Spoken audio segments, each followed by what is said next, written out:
Hello, my friends. Liberty Garden, December 23rd, coming to you from the garden, the Hugelbed garden. Anyway, back in 2007, 2006, when I started getting involved in gardening in my backyard, there's there are some influences that I followed. One of them being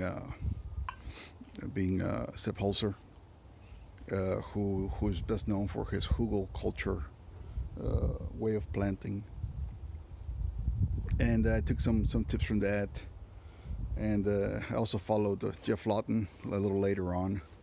And that was partly inspired by Jack Spirko, who at the time had begun the survival podcast somewhere around 2006, I believe, 2008. Yeah, 2008. So all those guys had a lot of influence in me. Yeah, go check Jack Spirko on YouTube. But one of the things that I did with my raised beds, and now they're no longer here. They used to be right here. There's some videos about that. I removed those. The only thing remnant of how I started is the ski hole garden that I am knocking off right now. But one of the things I did is I decided to try Hugelbeds. Because it was something that I thought, let me give it a try. If it worked for Sepp Holzer in the mountains, why wouldn't it work here in America, right?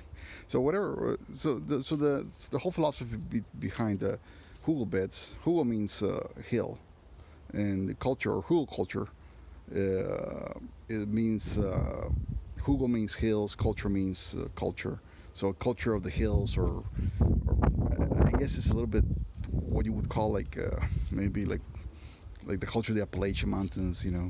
That type of deal. Culture of the hills. Culture of the people who live in the hills. That's what I can deduce. And Sepp Holzer used that word in German to terraform a property he had by the base of the Austrian Alps. And he was terracing the mountain to plant food on there, like a food forest. And he wanted to create some microclimates that would allow him to plant a variety of crops and trees that were not exactly, that may be a little sensitive to the weather mountain, but with the proper microclimates he could achieve that. So he started terraforming those mountains, and he was bulldozing a lot of the trees, a lot of the vegetation in those mountains when he was creating his terraces. And rather than haul them away or burn them or get rid of them, which would require a lot of work, he decided to build these mounds, 1.5 meters, 6 feet tall, 1.5 meters across. I believe that's the dimensions. And these mounds are basically big piles of brush piles, basically stuff that you would normally burn. He made them into mounds, and then he put dirt on top of it. And in that dirt, he started planting seeds. So what he did, he started creating an environment where he could start planting seeds on a mountain.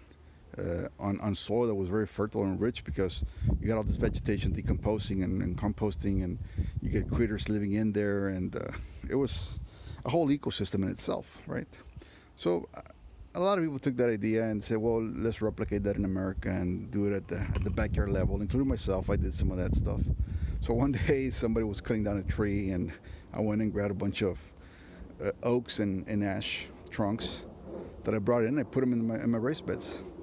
And today, that was in 2010 probably, somewhere around that time.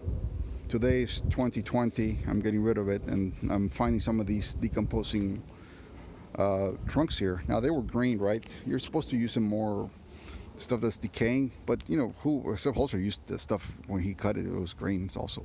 But anyway, so you can see here the whole concept behind that is that as a trunk decomposes, see, this is oak, and look at this. It's almost turning back to soil. So the whole concept was that as the trunks decompose, they start holding water, and the roots start tapping into them, and they get nutrients from the tree trunk, and they also get humidity. So these were meant to be like sponges that would hold water for the plants. And eventually they will become soil. I frankly think that Sepp Holzer, that's a genius idea, considering what he was working with, and it was that or or haul off the all that stuff or burn it, which in Austria it might be against the law to burn brush piles like that without, or you might catch the fire, the mountain on fire. But look at this. So he did that. He basically used those brush piles to create these mounds called Hugelmounds, uh, uh, and or Hugelkulture, and and that's where he planted stuff.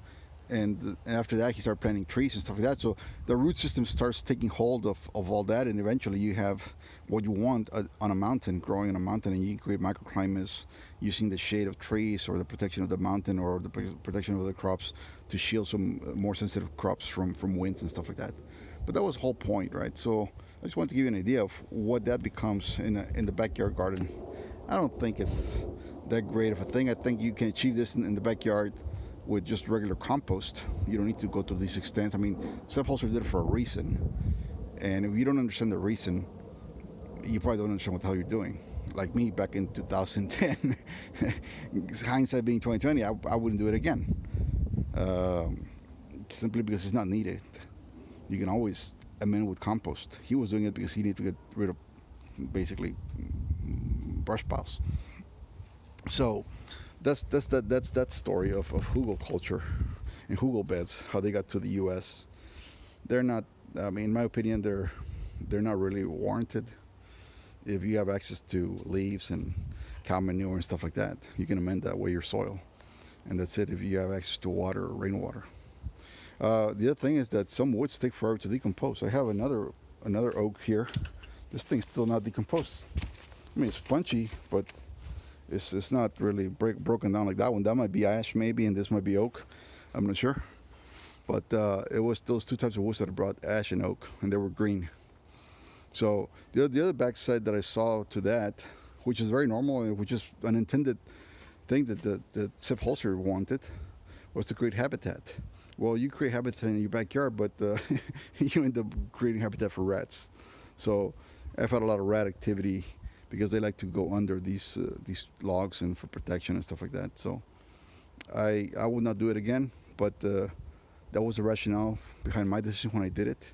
Now that I know better, I wouldn't do it, and I hopefully this helps people understand how that got started, what it's good for, what it's not good for, and it works. I guess the biggest issue that I have with it is that it creates a habitat for rats. I mean, I really don't care for it.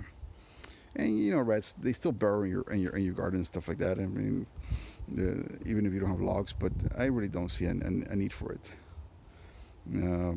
If you're in a more dry area, I mean, good luck getting those things to break down. Like in a desert and stuff like that, they'll petrify before they break down. So just keep that in mind. Anyway, folks, thanks for watching, and I hope this was useful to you. Till next time.